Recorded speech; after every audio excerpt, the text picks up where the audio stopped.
A recent survey revealed young Christians across Canada are leading local churches and communities to greater stewardship of our planet. Here to discuss this research is Luke Wilson from A Rocha Canada, an organization that, inspired by God's love, engages in scientific research, environmental education, community-based conservation projects, and sustainable agriculture. Thank you, Luke, for being here today. So good to see you. Great to see you, Bill. Good to be with you as well.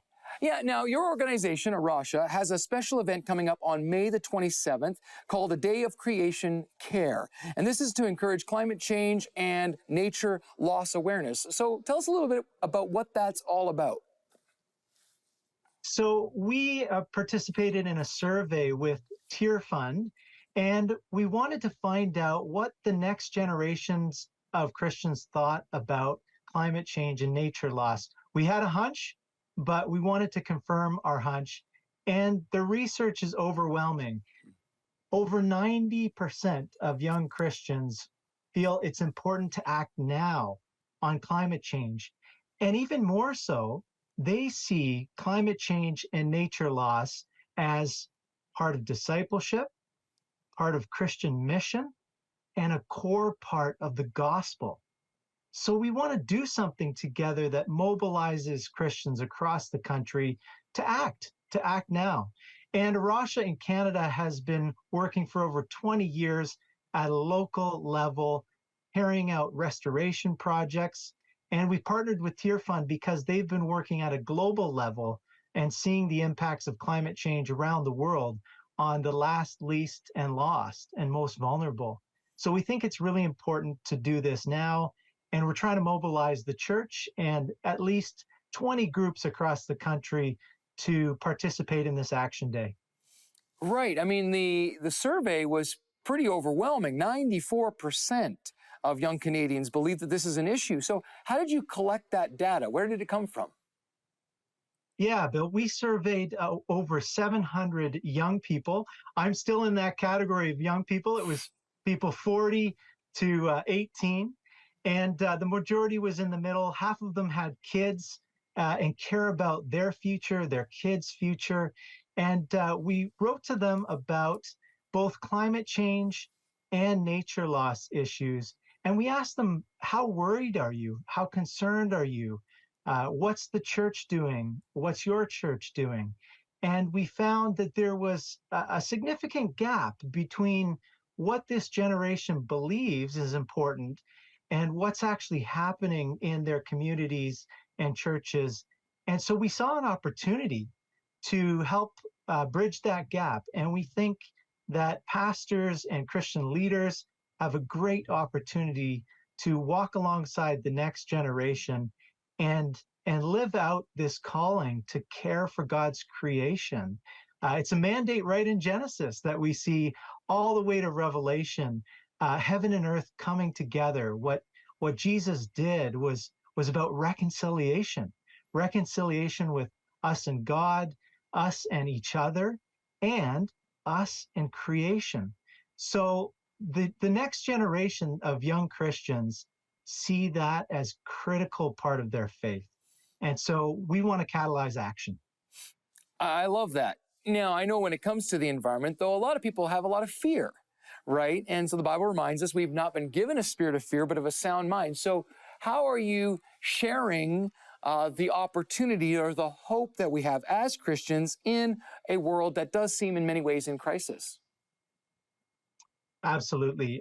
The research around the world is clear around eco-anxiety is on a growth curve right now. Mental health issues around climate change are rising. But what's beautiful about being in this community of Christian believers is that our story is filled with hope for the world. What Jesus was doing was filled with hope.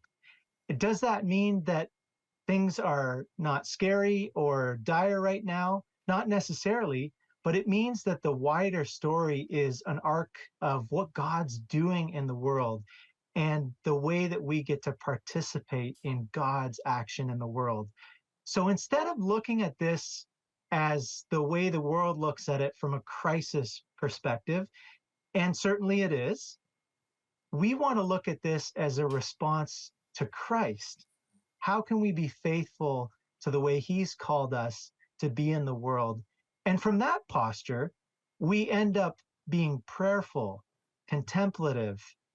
We practice the Sabbath as a resistance to the culture that tells us we have to fix this right now, right away.